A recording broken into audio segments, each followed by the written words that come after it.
Caroline Filiatro, une proche aidante, peut-être tout comme vous. On pense souvent que les gens atteints d'Alzheimer sont plus capables de rien faire, mais c'est faux. Alors, selon la phase de la maladie, il reste toujours des capacités préservées. Et quand on stimule la personne avec douceur, avec respect, on est capable de passer des bons moments ensemble et de partager, de créer le lien et ça nous redonne le sourire.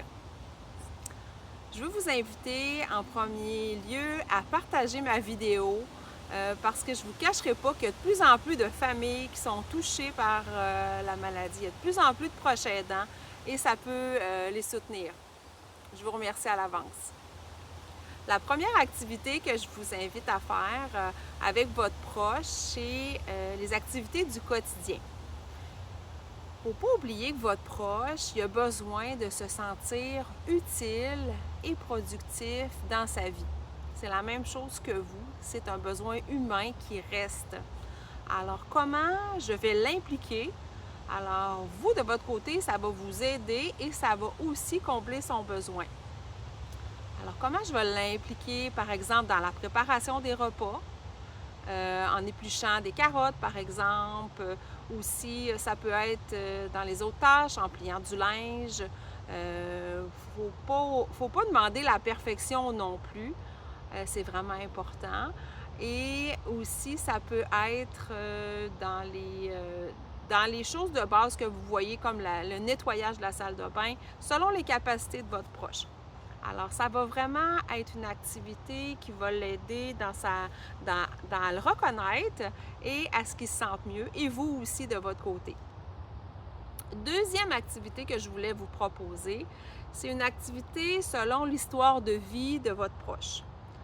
C'est important que votre proche se sente bien et stimulé dans les activités que vous allez lui proposer. Alors, quel métier faisait votre proche? Est-ce qu'il était plus un métier manuel, plus intellectuel? C'est quoi ses passions? Est-ce qu'il aime le jardinage? Est-ce qu'il fait plus... il aimait les voyages, il aimait la lecture? Qu'est-ce qu'il aime? Alors, c'est vraiment important de s'adapter à ça.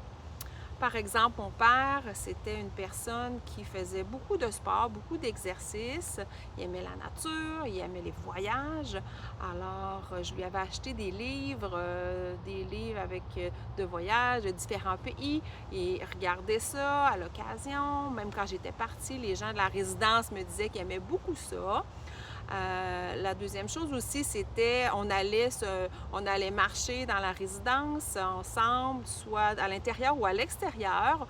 Même à la fin, on allait avec la chaise roulante, là, on allait faire un tour du quartier, alors dans la nature qui était proche, et ça nous faisait qu'on avait un bon moment de partage ensemble. La troisième chose qu'il aimait, c'est que j'avais acheté un petit ballon mou. Alors, il aimait ça bouger. Alors, on se lançait dans sa chambre, à la résidence, le ballon. On se lançait ça au moins durant 5 minutes. Des fois, on disait des mots. Des fois, on disait des mots qui commencent par A. On utilisait notre créativité. J'essayais des choses avec lui. Puis, c'est vraiment différent d'une personne à l'autre, selon ses intérêts, ses talents. Alors, qu'est-ce qu'elle a fait dans sa vie? Alors ça, c'est le fil conducteur pour vous, pour lui proposer des activités qu'elle va aimer. Et ça nous faisait qu'on passait des bons moments ensemble de partage et de joie, et on riait. Puis des fois, je vous dirais même que dans la spontanéité, un moment donné, c'est arrivé que je lui ai fait faire une grimace. Je faisais une grimace, il faisait une grimace, et on s'est amusés ensemble comme ça. C'est sûr que c'est pas des activités que je faisais avant. Alors, mais avec la maladie, j'ai exploré autre chose et j'ai vu que ça fonctionnait, qu'on avait des moments de connexion qui étaient vraiment excellents. La troisième activité que je voulais vous proposer aujourd'hui, c'est mon top 1, c'est l'activité de la musique et de chanter et danser avec vos proches. À chaque fois que j'allais voir mon père, on chantait, on dansait ensemble et c'était des moments magiques qu'on passait ensemble. Alors, je vous invite à l'essayer. Je m'étais fait une liste de musique, une playlist avec différentes applications maintenant que c'est très facile, soit YouTube ou d'autres qu'on peut mettre sur notre cellulaire. Ça peut être aussi avec des CD. avec un lecteur aussi qu'on a dans la chambre. Mais d'y aller vraiment avec la musique de la jeunesse de votre proche. Alors ça, c'est vraiment important parce que la musique, c'est dans la mémoire émotionnelle et ça dure jusqu'à la fin. Alors, dans la réminiscence aussi, ça fait réactiver des souvenirs, des bons souvenirs pour la personne. Alors, de mon côté, les musiques au Québec, c'est plus Fernand Gignac, Jean Lapointe, qui sont dans sa génération. Il y avait aussi plus dans la chanson française Charles Aznavour, Joe Dassin, qui aimait beaucoup, ou les musiques plus folkloriques ou des musiques anciennes comme Sur la route de Berthier, Il était un petit navire. Mais encore une fois, ça dépend de la génération, puis ça dépend. Alors, c'est à essayer et vous allez voir, c'est vraiment incroyable.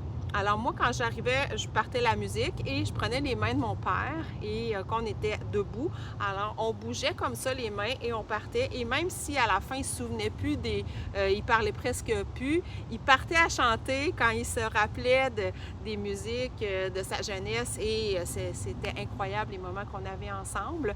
Et ça pouvait être aussi à la fin, quand il était plus en chaise roulante, si vous voulez. Je me plaçais assis avec lui et j'y prenais les mains aussi. Alors, ça faisait des moments incroyables de connexion. Je vous le dis, c'est mon top 1, numéro 1, et j'aimerais que tout le monde puisse essayer ça parce que je ne vous cacherai pas que c'est pas toujours, c'est une expérience assez difficile d'accompagner un proche et quand on peut avoir des moments de connexion de cœur comme ça dans la joie, ça fait tellement du bien. Alors, je voudrais que tout le monde l'essaye, tout le monde puisse avoir cette chance-là de la musique avec votre proche, de chanter et danser. En terminant, je voulais vous dire que c'est important de se rappeler que l'Alzheimer, ça efface pas tout. Qu'avec des gestes simples, on peut avoir encore des bons moments avec nos proches et de focusser sur ça. Focusser sur les bons moments, focusser sur les capacités préservées de la personne, c'est vraiment important.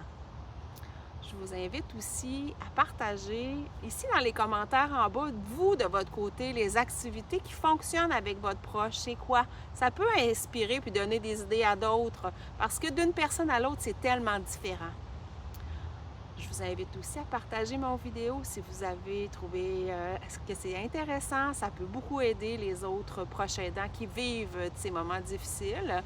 Et de prendre le temps aujourd'hui, de prendre une bonne respiration, d'aller vous asseoir à l'extérieur sur votre patio, sur votre galerie ou d'aller marcher dans la nature, dans cette belle nature ici qui est à 5 minutes de chez moi, au bord de la rivière.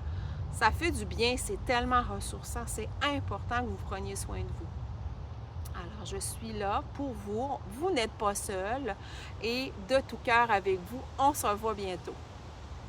Bonne journée!